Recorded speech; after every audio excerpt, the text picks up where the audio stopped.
69 પ્રજાતિઓના 595થી પણ વધારે પ્રાણી પક્ષીઓ પ્રદર્શિત કરવામાં આવી રહેલા છે। આ તમામ પ્રાણી પક્ષીઓને અમે દર વર્ષે જુદી જુદી ઋતુઓમાં કોઈ વિપરીત અસર ન થાય, ઋતુઓની કોઈ આડઅસર ન થાય, પ્રાણીઓની તંદુરસ્તી જળવાઈ રહે તે માટે ખાસ પ્રકારની તકેદારી અમે રાખતા હોય છે અને એ પ્રકારની અમે તૈયારી કરતા હોય છે। અત્યારે ઉનાળાની સિઝન ચાલી રહી છે।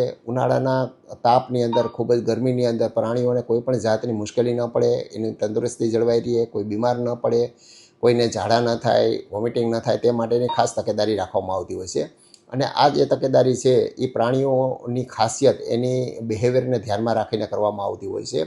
દરેક વન્ય પ્રાણીઓનું બિહેવિયર અલગ અલગ હોય છે। ખાસ કરીને હું મોટા કદના પ્રાણીઓની વાત કરું તો જેમાં સિંહ, વાઘ, દીપડા, રીંછ, આ મોટા કદના પ્રાણીઓ જે છે એના માટેના પાંજરાઓ પણ વિશાળ હોય છે અને પાંજરાઓની અંદર પૂરતી માત્રામાં ખૂબ જ ડેન્સ ફોરેસ્ટ ટાઈપનું વૃક્ષારોપણ કરી દેવામાં આવતું હોય છે, એટલે ડાયરેક્ટ સનલાઇટ એના બોડી ઉપર ના પડતું હોય છે। આ ઉપરાંત એને પીવા માટેની જે અમે ખાસ વ્યવસ્થા કરવામાં આવેલી હોય છે, મોટા મોટા પોન્ડ બનાવવામાં આવતા હોય છે।